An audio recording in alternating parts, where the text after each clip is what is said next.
오늘은 복음의 확장선 7번째 시간입니다. 다음 주가 마지막 시간인데요. 오늘 7번째 시간은 용서에 대해서 함께 생각해보고 살펴보기로 원합니다.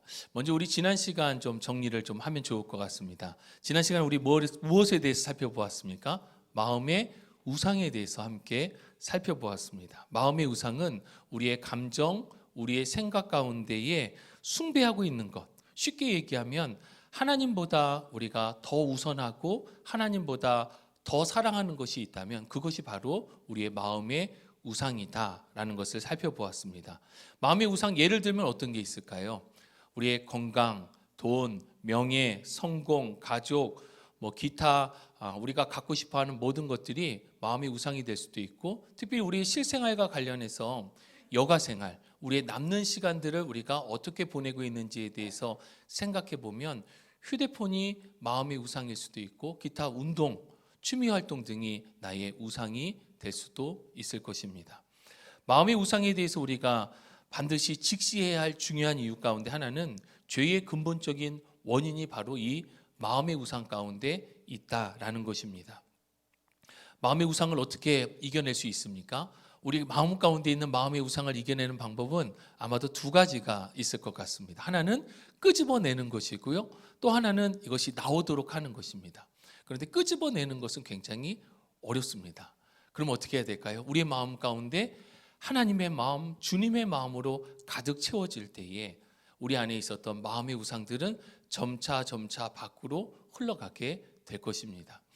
간절히 소원하고 바라는 것은 우리 마음에 있는 이 죄의 근본적인 원인, 하나님보다 더 앞서는 것, 하나님보다 더 사랑하는 이것들이 하나하나 사라지되 하나님으로 인하여서 이 모든 것들이 사라져가고 말씀과 예배로 충만한 삶을 살아가는 우리 모두가 되기를 간절히 소망하는 지난주 시간이었습니다. 오늘 7번째 복음의 확장선은 용서에 대해서 살펴볼 건데요.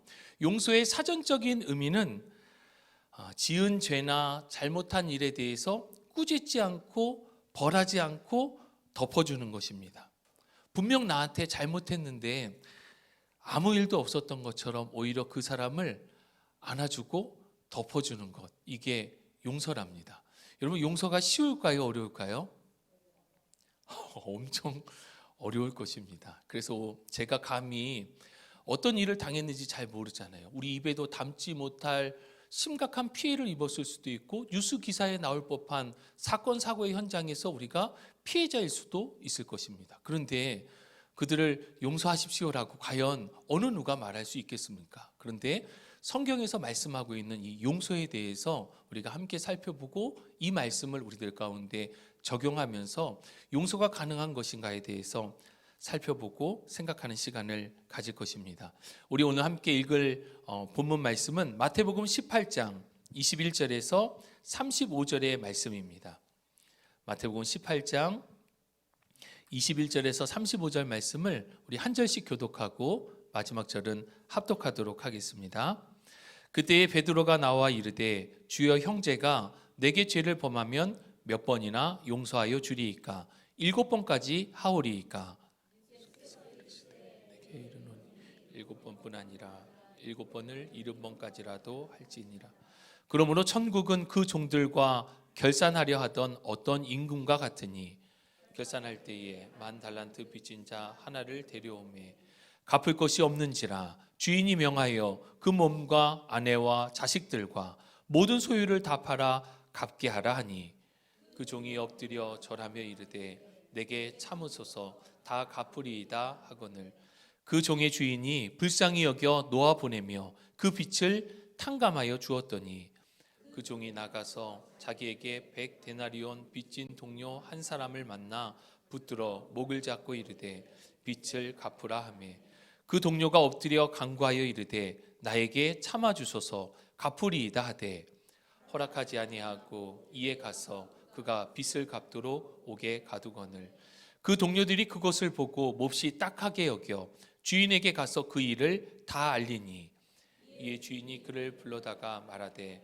악한 종아, 내가 빌기에 내가 내 빚을 전부 탕감하여 주었거늘 내가 너를 불쌍히 여김과 같이 너도 내 동료를 불쌍히 여김이 마땅하지 아니하냐 하고 주인이 노하여 그 빚을 다 갚도록 그를 옥졸들에게 함께 읽겠습니다.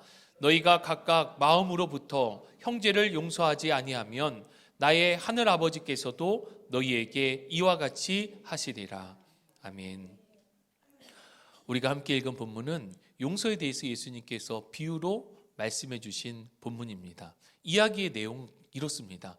엄청 큰 빚을 진 사람이 있었습니다. 그래서 그 빚을 다 갚지 못하니까 그 주인이 그 사람이 갖고 있었던 모든 재산, 모든 가족들까지도 다 빼앗으려고 했을 그때에 그 주인에게 제발 한 번만 용서해 달라고 간절히 청합니다. 그래서 그 주인이 그를 용서해 주었습니다. 그가 갖고 있었던 모든 빚들도 다 갚지 않아도 된다고 탕감해 주었습니다.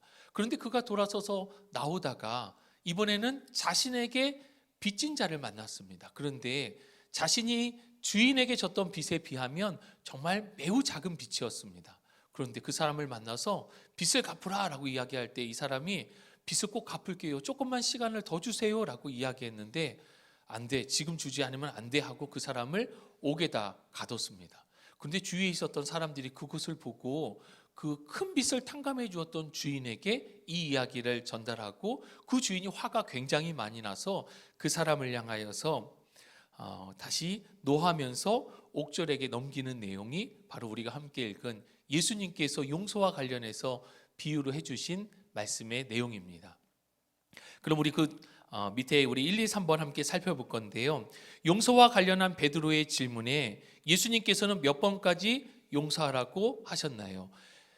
용서와 관련해서 베드로가 어떻게 질문했는지 한번 보시겠습니까? 21절과 22절 말씀을 보면 베드로가 예수님께 먼저 와서 이렇게 질문합니다. 예수님, 사람이 내게 죄를 지으면 내가 몇 번 용서하면 돼요? 여기서 질문이 끝난 게 아니라 예수님 한 7번 정도 하면 되지 않을까요? 라고 베드로가 예수님께 이야기를 합니다. 그랬더니 예수님께서 뭐라고 말씀하십니까?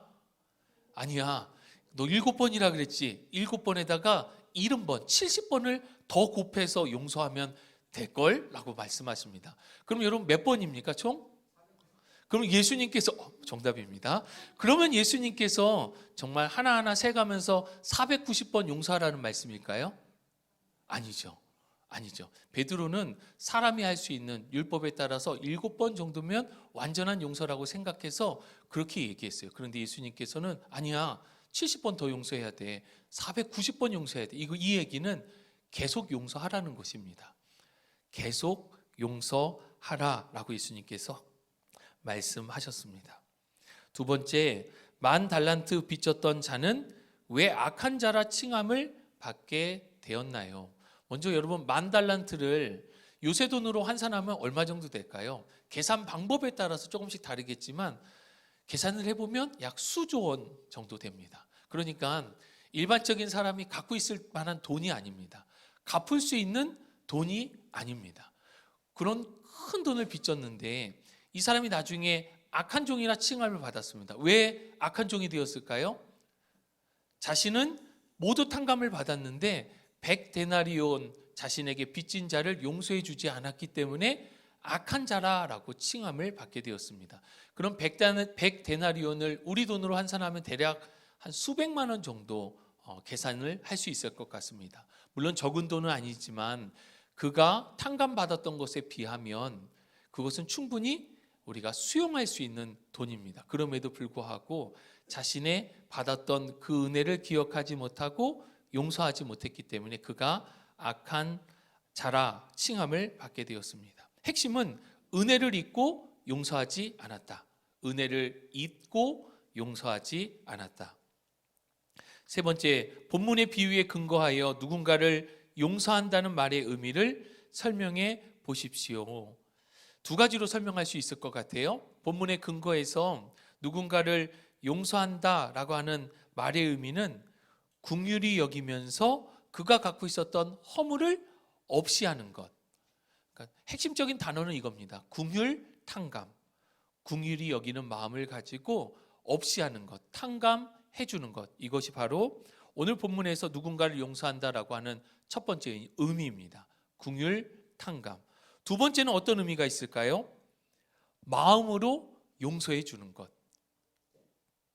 35절 말씀, 예수님께서 이 비유 이야기의 결론을 이렇게 말씀하시죠. 너희가 각각 마음으로부터 형제를 용서하지 아니하면 나의 하늘 아버지께서도 너희에게 이와 같이 하시리라. 여러분, 용서는 내가 당신을 용서하기로 했어 라고 해서 용서가 되는 것이 아니라 어떻게 용서해야 된다고요? 마음이 용서할 때 진정한 용서가 이루어지는 것이다 라고 말씀해 주고 있습니다. 서두에 말씀드린 것처럼 여러분, 용서는 쉽지 않습니다. 함께 읽을 주요 내용을 보면 성경적인 용서가 무엇인지에 대해서 설명해 주고 있는데 제가 읽겠습니다. 눈으로 함께 따라 읽으시면 좋을 것 같습니다. 자신에게 해를 입힌 사람을 용서하는 것은 살면서 가장 어려운 일 가운데 하나입니다. 상처가 깊을수록 용서하기는 훨씬 더 어렵습니다. 그래서 가끔은 진정한 용서가 어떤 것인지 혼란스러울 때도 있습니다. 용서하고 잊어버려야 하는가? 정말 그런 일이 가능할까? 원수를 사랑한다는 것은 정확하게 무슨 의미일까? 만일 바람을 피운 배우자를 용서할 수 있을까? 나를 이용하려 승진하려는 직장 상사는 어떠한가? 나를 모함하고 내 인격에 손상을 입힌 친구를 용서할 수 있을까? 용서는 우리의 삶에서 정말 복음의 역사가 필요한 영역입니다. 실제로 우리가 하나님의 용서하심의 빛 안에서 살지 않을 때 다른 사람을 용서하는 것은 불가능합니다. 복음은 하나님께서 우리를 향해 다가오심으로 시작됩니다. 피해를 입으신 하나님께서 먼저 다가오셨습니다. 우리가 하나님과 원수 되었을 때 하나님은 우리와의 관계를 회복시켜 주셨습니다. 여기서 피해를 먼저 입으셨다라고 하는 표현은 하나님께서 창조하신 피조물인데 하나님께서 이 땅 가운데에서 거룩하게 살도록 하셨는데 죄를 범함을 통하여서 하나님과 원수된 상태를 이야기합니다. 이때 하나님과 원수되었을 때 하나님께서 먼저 찾아오셔서 우리와 하나님과의 관계를 회복시켜 주셨다는 것입니다. 우리의 죄는 하나님과 우리 사이를 갈라놓았습니다. 하나님은 우리를 벌하시고 거부하시고 관계를 단절시키실 모든 권리가 있으셨지만 그렇게 하지 않으셨습니다. 오히려 우리가 아직 죄인 되었을 때에 그리스도께서 우리를 위하여 죽으심으로 우리에게 다가오셨습니다. 다음 페이지입니다. 하나님과의 화목을 위해서는 우리의 회개가 요구됩니다. 하나님은 우리의 죄를 용서하심으로 화해를 제시하시지만 우리가 죄를 회개하고 믿음으로 하나님의 용서하심을 받아들이기 전까지 그 화해는 완성되지 않습니다. 이러한 관계가 고린도후서 5장 19절 20절에 잘 나타나 있습니다. 곧 하나님께서 그리스도 안에 계시사 세상을 자기와 화목하게 하시며 그들의 죄를 그들에게 돌리지 아니하시고 화목하게 하는 말씀을 우리에게 부탁하셨느니라. 그러므로 우리가 그리스도를 대신하여 사신이 되어 하나님이 우리를 통하여 너희를 권면하시는 것 같이 그리스도를 대신하여 간청하노니 너희는 하나님과 화목하라. 성경은 우리 구원의 모든 공로와 영광과 찬양을 오직 하나님께만 돌립니다. 왜냐하면 오직 하나님께서 은혜 가운데 먼저 손을 내밀어 주셔야만 우리가 반응할 수 있기 때문입니다. 하지만 이때 우리의 회개와 믿음은 필수적인 반응입니다. 구원은 보편적인 것이 아닙니다. 오직 회개하고 하나님의 은혜로운 선물을 받은 자만이 하나님과 화목할 수 있습니다. 그래서 우리는 하나님의 용서하심을 다음과 같이 요약할 수 있습니다.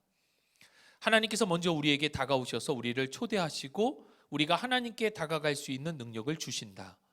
복음은 우리를 향해 다가오시는 하나님으로부터 시작한다. 하나님은 우리의 죄를 사하시고 화해의 기회를 열어주신다. 만일 우리가 우리 죄를 인정하고 회개하면 우리는 하나님과 화목하게 되며 하나님과의 관계에서 기쁨과 즐거움을 경험할 수 있다. 그렇다면 하나님께서 우리를 용서하신 것 같이 다른 사람을 용서하는 것은 어떤 모습일까? 성경 에베소서 4장 32절 말씀입니다. 서로 친절하게 하며 불쌍히 여기며 서로 용서하기를 하나님이 그리스도 안에서 너희를 용서하심과 같이 하라. 우리가 진정으로 하나님의 용서를 체험했다면 우리도 근본적으로 다른 사람을 용서할 수 있다라고 성경은 전제합니다. 반대로 만일 우리가 용서하지 않고 원망하고 쓴뿌리를 가졌다면 우리가 복음의 깊은 기쁨과 자유를 누리며 살고 있지 못하다는 확연한 증거인 것입니다. 다른 사람을 용서하는 것은 하나님께서 이미 우리에게 베풀어 주신 용서를 나타내는 것입니다. 마태복음 5장 23절 24절, 예물을 제단에 드리려다가 거기서 내 형제에게 원망 들을 만한 일이 있는 것이 생각나거든 예물을 제단 앞에 두고 먼저 가서 형제와 화목하고 그 후에 와서 예물을 드리라. 이 말씀처럼 우리가 먼저 주도적으로 용서를 구하고 화해의 문을 열어야 합니다. 여러분, 마태복음 5장 23절 24절 말씀은 하나님께 예배하러 왔는데 불편한 관계에 있는 사람이 생각나면 그 불편한 관계의 해소, 여기서 해소라고 하는 것은 용서하라는 것입니다. 화해하라는 것입니다. 그렇게 하고 나서 하나님 앞에 나와 예배하는 것이 용서받은 자로서 마땅히 하나님께 다시금 나아가는 태도임에 대해서 말씀해 주고 계십니다. 하지만 화해는 또한 상대방의 회개에 달려 있습니다. 기독교 작가이자 상담가인 댄 알렌더는 다음과 같이 설명하며 이해를 돕습니다. 용서는 빛을 탕감해 주되 진정한 회개를 할 때까지 더 이상 새로운 돈을 빌려주지 않는 마음이다. 하나님처럼 우리는 우리에게 상처를 준 사람들을 향해 먼저 나아가되 동시에 그들도 회개를 통해서 우리에게 나오기를 초대해야 합니다.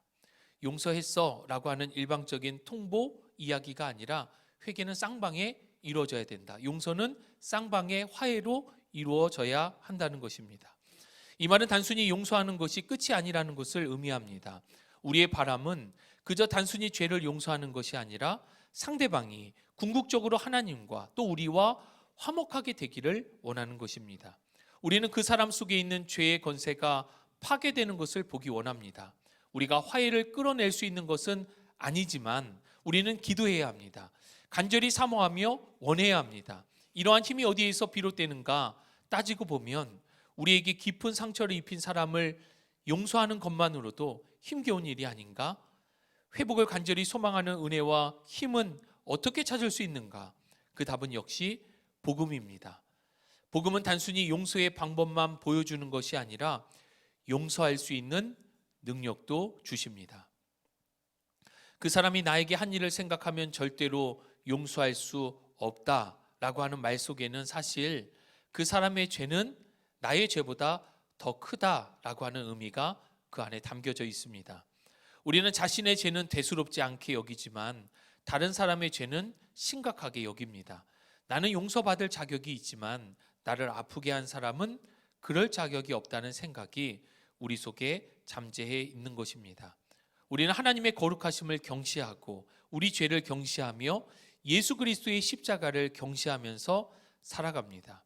그러나 복음의 관점으로 우리의 죄를 바라볼 때 나에게 상처를 입힌 그 어떤 죄보다 하나님께 탕감받은 나의 죄가 훨씬 더 크다는 사실을 깨닫게 됩니다. 하나님의 거룩하심에 대한 인식이 성장할 때 우리는 하나님의 완전하심과 나의 불완전함의 격차를 더 확연하게 보게 됩니다. 예수님의 십자가 사역의 중요성이 우리의 의식 속에서 자라갈 때 다른 사람들과 화해하려는 나의 의지적인 노력과 능력도 함께 자라갑니다. 3페이지입니다. 하나님께서 우리의 큰 죄를 용서하셨다면 우리가 어떻게 다른 사람의 죄를 용서하지 않을 수 있을까? 비록 그것이 엄청난 죄일지라도 거룩하고 의로우신 하나님 앞에서 지은 우리 자신의 죄에 비하면 하찮은 것입니다. 용서는 값싼 것이 아닙니다. 그것은 우리가 모든 것을 주장할 권리를 갖고 있으면서도 빛을 탕감해 주는 것과 같습니다. 누군가의 죄로 인해 우리에게 가해진 고통과 아픔과 수치와 고뇌를 포용하는 것입니다. 회개와 회복을 간절히 바라는 것입니다. 바로 이것이 하나님께서 예수 그리스도를 통해 우리에게 행하신 일입니다. 그리고 성령님께서는 복음을 통해 우리가 다른 사람에게 동일하게 행할 수 있는 능력을 주십니다. 읽으면서도 어렵습니다. 왜냐하면 내용이 어려운 것이 아니라 과연 나는 이렇게 살아가고 있는가? 이 말씀을 나의 삶 가운데 적용해 나가는 것에 대해서 쉽지 않다라는 것을 너무나도 잘 알고 있기 때문입니다. 함께 우리 살펴보겠습니다. 첫 번째, 용서를 위한 중요한 요소는 무엇인가?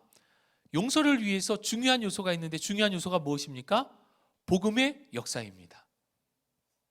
넓은 마음이 아니라 용서하는 데 있어서 가장 중요한 요소는 복음의 역사입니다. 여기서 복음의 역사라고 하는 것은 나의 힘으로 하기 어렵기 때문입니다. 하나님의 사랑의 기초에서 용서할 수 있는 것, 이것이 바로 복음의 역사입니다. 두 번째 보겠습니다. 구원은 전적인 하나님의 은혜입니다. 하나님께서 은혜 가운데 먼저 손을 내밀어 주실 때 우리의 필수적인 반응은 무엇입니까? 두 가지 필수적인 반응이 있었습니다. 뭐였죠?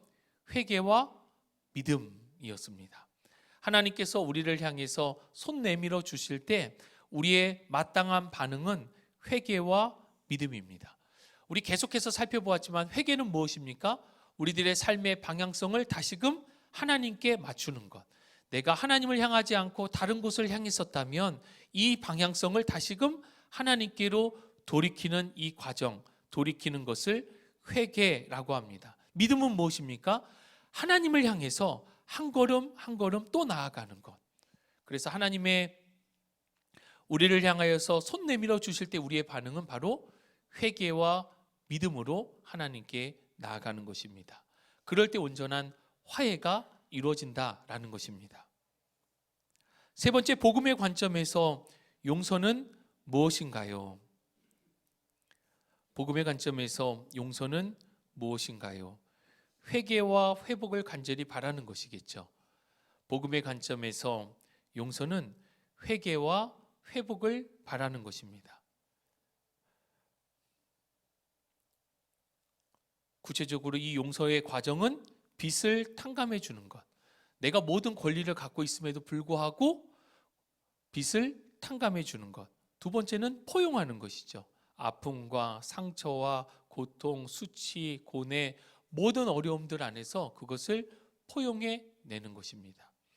회개를 통해서 용서는 회개와 회복을 이뤄내는데 이 용서할 수 있는 것은 나의 권리가 있음에도 불구하고 빚을 탕감해 주는 것이고 모든 아픔과 어려움들을 포용해 내는 것이다라는 것입니다. 세 번째 활동인데요. 아래 내용에 대해서 나누지는 않을 것입니다. 왜냐하면 지극히 개인적인 부분들이 많기 때문에 본인이 생각하면서 한번 정직하게 적어보시면 좋을 것 같습니다. 첫 번째 문항은 내가 용서해야 할 한두 명을 생각해 보시기 바랍니다. 내가 용서해야 할 한 명 내지 두 명을 생각해 보시기 바랍니다. 만약에 아무도 생각나지 않는다면 은혜입니다. 그런데 하나님께 기도해 보십시오. 묵상해 보시면 그래도 용서해야 할 사람이 있을 것입니다. 다음 상황들을 떠올리면서 기억나는 사람이 생길 수 있습니다. 내가 멀리하는 사람 누구인지, 내가 불편해하는 사람, 내가 더는 좋아하지 않는 사람, 마음에 반복되는 갈등의 관계 가운데 있는 사람, 나를 아프게 하는 말, 행동을 하는 사람, 분노, 응어리, 짜증, 두려움, 비판, 헌담과 같은 감정이 떠오르게 하는 사람 한두 사람을 한번 적어보시면 좋을 것 같습니다.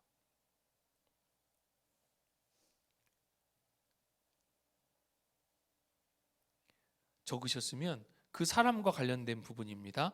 이 사람의 어떤 점이 나를 화나고 괴롭게 합니까?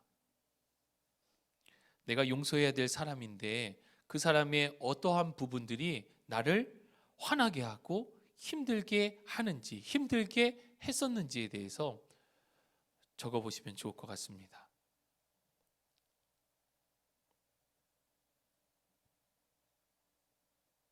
세 번째, 그 상황에 어떤 불이한 면이 있었나요? 그 사람은 어떻게 나를 학대하고 상처 주며 범죄했나요? 구체적으로 어떻게 나를 가장 아프게 하고 힘들게 했는지 한번 적어보시면 좋을 것 같습니다.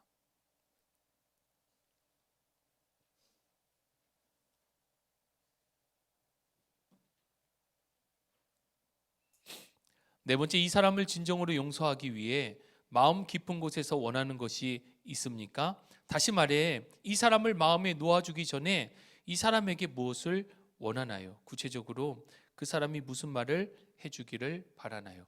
내가 용서해야 할 대상이 나를 아프게 했던 그 사람에게 한 가지를 요청할 수 있다면 나에게 어떻게 해주기를 바라는지, 어떤 말을 듣기 원하는지, 어떤 행동을 나에게 해주기를 원하는지 적어보시면 좋을 것 같습니다.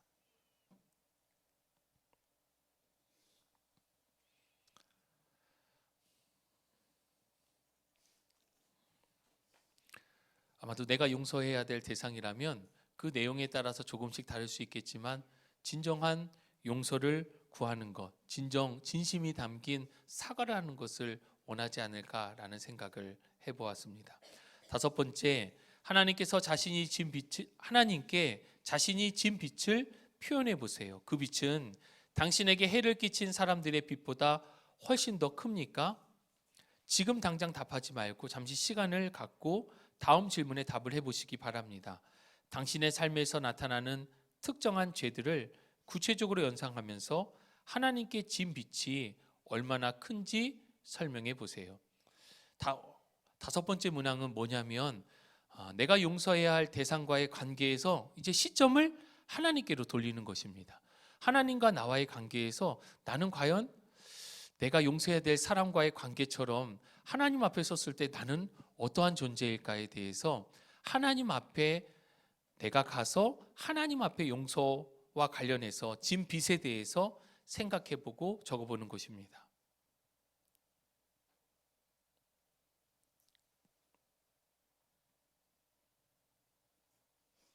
저도 적어보았는데 제가 이루 말할 수 없는 큰 빛이겠죠. 마치 우리 예수님께서 비유로 말씀해 주신 1만 달란트, 어떻게 내 스스로 해결할 수 있는 죄가 하나도 없기 때문에 하나님께서 용서하시지 않으면은 해결할 수 없는 죄의 문제입니다. 그래서 제가 적을 때 더 큰 문제는 뭐냐면 여러분 누군가가 무엇을 잘못했을 때 한 번 잘못하면 용서해 주는 것은 그래도 좀 낫습니다. 그런데 계속 잘못하는 것입니다. 한 번 거짓말을 했는데 그래 다음엔 하지 마. 또 거짓말하고. 그래도 다음엔 하지 마. 또 하고 또 하고 또 하고. 어쩌면 용서할 수 있을까요? 이런 사람을? 그런데 하나님 앞에 섰을 때 저의 존재가, 우리 인간의 죄성이 어쩌면 이렇게 날마다 반복해서 하나님 앞에 죄를 짓게 되면서 고개조차 들 수 없는 부끄러운 죄인의 모습이 아닐까라는 생각을 하게 됩니다. 여섯 번째, 이전에 당신이 다른 사람을 대하던 방식은 당신이 지은 죄의 빚과 그리스도의 용서에 대한 관점을 어떻게 축소하였습니까? 복음의 관점에서가 아니라 이전에 내가 세상의 관점에서 사람을 용서하는 것과 그리고 복음 안에서 하나님 앞에 우리 자신을 끌고 가서 하나님과의 관계 안에서 어떠한 사람을 용서하는 것의 차이에 대해서 적어보는 것입니다. 저는 이렇게 적어봤는데요. 하나님 없이 단지 그 사람과 나와의 관계만을 생각을 했었습니다. 복음이 배제가 된다면 그 사람과 나와의 관계만 생각하게 되고 이때 모든 판단은 나를 중심으로 해서 판단하는 경향이 있을 것입니다. 그런데 복음이 있으면 이 사람과 나와의 관계뿐만 아니라 하나님 앞에서의 관계이기 때문에 하나님과의 관계 안에서 이 사람과의 관계를 풀어나가는 것, 이것이 바로 복음의 능력을 따라서 우리가 용서할 수 있다라고 하는 이 전제에 따라 우리의 가운데 주신 은혜일 것입니다. 네 번째, 적용입니다. 복음을 이해하는 것이 어떻게 용서해야 할 사람을 향한 긍휼과 사랑을 갖게 하나요? 복음을 이해하면 어떻게 우리가 용서해야 할 사람들을 향한 긍휼과 사랑을 가질 수 있습니까? 여러분, 우리의 이성과 감정으로 사람을 온전히 용서할 수 있을까요? 어려울 것입니다. 아니, 저는 불가능에 가깝다라고 생각을 합니다. 우리의 마음 가운데 주님의 마음으로 용서할 수 있어야 됩니다. 이것이 쉬운 것 같지만 또 쉽지가 않습니다. 용서는 한 번에 이루어지는 것이 아니라 계속 되어져야 합니다. 내가 완전하게 앞에 있는 사람을 용서했다라고 생각하는데 어느 순간 과거의 기억들이 불쑥불쑥 올라오면서 화가 오르고 아픔이 떠오르게 되고 다시금 분노하게 될 수도 있습니다. 그러면 또 용서하는 것입니다. 어떻게 해요? 주님의 마음으로 용서해야 되는 것입니다. 왜 용서해야 될까요? 용서가 하나님의 뜻이기 때문에 하나님께서는 우리에게 순종을 요구하십니다. 그래서 용서해야 되는 것입니다. 마지막 질문입니다. 용서에서 그치지 않고 용서는 사랑으로 한 걸음 더 나아가야 합니다. 용서해야 할 사람들을 생각하면서 한 주간 기도하시기 바랍니다. 구체적으로 어떤 기도를 할 수 있을까요? 우리가 용서해야 할 사람을 위해서 구체적으로 어떤 기도를 할 수 있을까요? 먼저는 그 사람을 위해서 축복하면서 기도해야 할 것이고, 그리고 내 자신을 돌아봐야 될 겁니다. 내 안에서 그 사람을 향한 시선, 그 사람을 향한 감정, 그 모든 마음 가운데 주님의 시선, 주님의 마음으로 그 사람을 대할 수 있기를 위해서 기도해야 되고, 궁극적으로는 진정 용서할 수 있게 해달라고 우리가 하나님 앞에 기도하면서 온전한 회복을 위해서 기도해야 할 것입니다.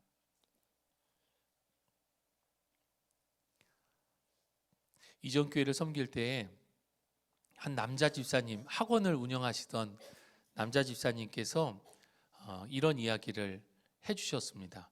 본인 학원 사업이 굉장히 잘 됐었답니다. 그래서 돈도 그때 어느 정도 많이 이렇게 융통할 수 있는 상황이 돼서 정말 친한 지인에게 2억 원 가량을 이렇게 같은 학원 사업을 하면서 협업 형태로 해서 지원을 해줬답니다.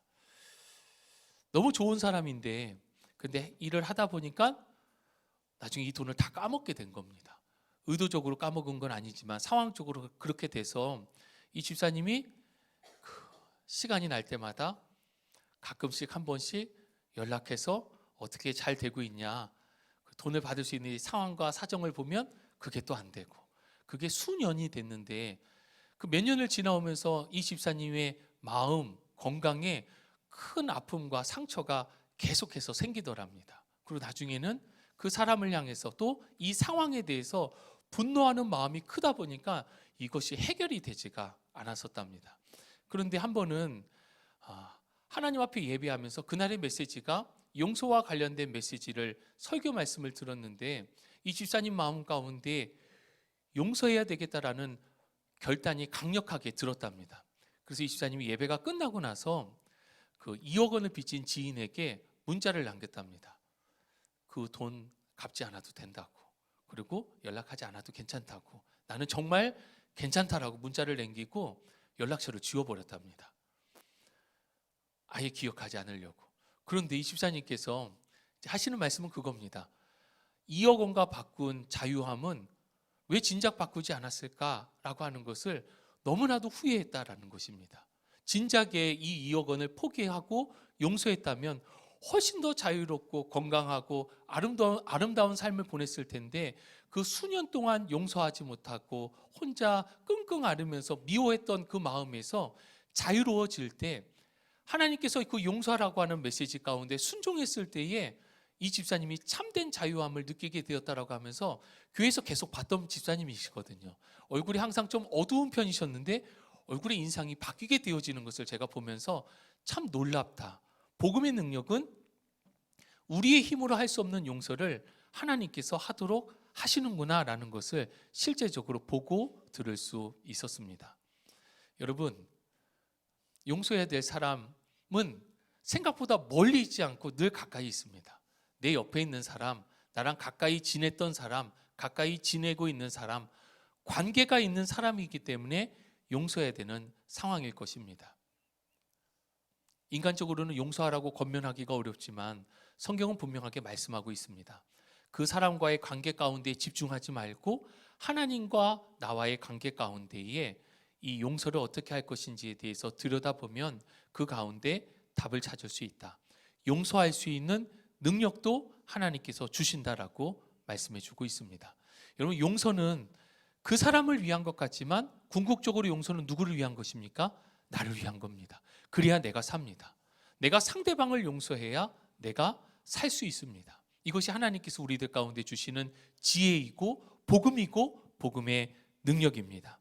우리 이 시간 한 가지 더 좀 우리 생각했으면 좋겠습니다. 또 한 가지는 혹 이곳에서 다 용서할 수 있는데 자기 자신을 용서하지 못하는 분들이 가끔 있습니다. 스스로 죄책감을 가지고 자책하면서 나는 도대체 왜 그러지 하면서 스스로를 용서하지 못하는 분들이 가끔 있습니다. 그런데 하나님께서 이미 우리를 용서하셨습니다. 하나님께서 이미 우리를 사랑하신답니다. 하나님께서 우리를 품어주시고 우리의 아버지가 되시는데, 그분께서 우리를 품어주시는데 우리는 탕자와 같을지라도 하나님께서는 이미 우리를 맞이하기 위해서 저 길 어귀의 입구에 나와서 우리를 기다리시고, 우리를 만났을 때에 맨발로 나가서 우리를 안아주시는 분이 바로 우리 아버지 하나님이십니다. 자책하거나 죄책감을 가질 필요가 없습니다. 다만 하나님께로 향하면 되는 것입니다. 오늘 이 시간 우리 함께 기도할 때에 내가 용서해야 할 대상을 생각하시면서 그 사람을 축복하면서 기도해 주시고, 주님의 마음을 부어주셔서 복음 안에 용서할 수 있기를, 우리 참된 자유함을 주시기를 우리 함께 기도할 수 있기 원합니다. 우리가 적었던 사람, 생각한 그 사람 위해서 함께 기도해 주시고, 내가 용서를 받아야 할 사람이 있다면 또 그를 위해서 반드시 화해할 수 있게 해달라고 함께 한 목소리로 기도하며 나가도록 하겠습니다. 기도합니다.